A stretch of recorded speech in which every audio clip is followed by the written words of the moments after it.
په هرات ولایت کې مدني فعالان د کرونا وایروس په وړاندې نیول شوي تدابیر په لویدیځه حوزه په ځانګړي ډول هرات کې ناکافي بولي او چارواکي په دې برخه کې په بې پامۍ تورنوي.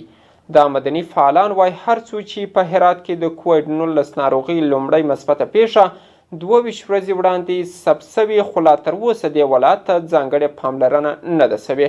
هرات ولایت کې تر اوسه د کووډ-19 21 مثبتې پیښې ثبت شوي او ورسره 40 مشکوکه کسان هم په قرنطین کې دي. هر څو د هیواد په کچه هرات ولایت د کرونا ویروس نوي ډول کووډ-19 ناروغۍ لومړی ټاټوبی دی، خو لا تر اوسه د مدني فعالانو او ځایي چارواکو په خبره د دې ناروغۍ په وړاندې مبارزې لپاره د مرکز لخوا جدي پاملرنه نه ده شوې. یو شمېر مدني فعالان او د چارو شنونکي چې په دې تړاو هرات کې خبري کنفرانس نیولی وای د کرونا ویروس سره د مبارزې په تړاو حکومت څنګه چې اړتیا و عمل نه دی کړی او په خبره د دې ناروغۍ له کبله راپورته کېدونکو ستونزو ته یې هیڅ ډول پلان نه دی جوړ کړی. متاسفانه ما توجه کافی از حکومت مرکزی در قبال این مبارزه ندیدیم و یک گلایه که داریم از جامعه مدنی جامعه جهانی هست. سازمان صحی جهان باید در قبال مبارزه با کرونا مردم هرات را تنها نگذاره. قراره که مرزهای افغانستان از امروز بر روی افغانستان و پاکستان بسته بشه، شاید فردا مرزهای ایران بسته بشه، ترکمنستان و ازبکستان و تاجیکستان بسته بشه. آیا مواد خوراکی را حکومت افغانستان به دسترس قرار داره که باز به یک بحران گریسنگی و ویرانی و بدبختی و بیچارگی مردم افغانستان قرار نگیرند؟ یو شمیر اقتصادي او ټولنیز شنونکي هم حکومت په دې تړاو په بې برنامګۍ تورنوي او وایي دا کار د دې لامل شوی چې خلک هم دا ناروغۍ جدي ونه نیسي.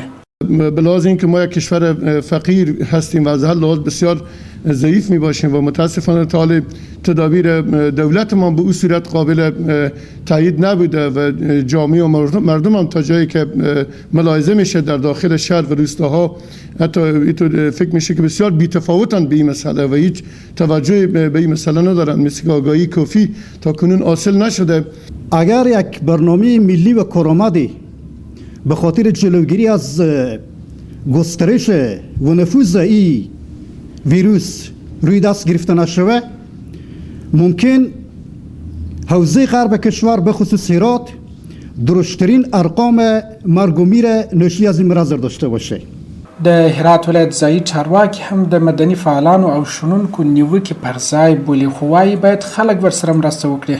او د روغتیایي چارواکو لخوا سوی سپارښتنې جدي ونیسي. تقاضای جدی اساسی و بنیادی ما از خانواده هایی هست که توصیه های صحیح جدی بگیرند. ما وقتی که اقدام به مسئول ساختن یک مکان میکنیم این کدام هدف شخصی نیست، به خاطر تندرستی شهروندان است. ما بارها شاهد از این بودیم که مثلا وقتی که ما یک تالار بسته کردیم متاسفانه به شیوه های گوناگون شهروندان خانواده میخوایم دور بزنن،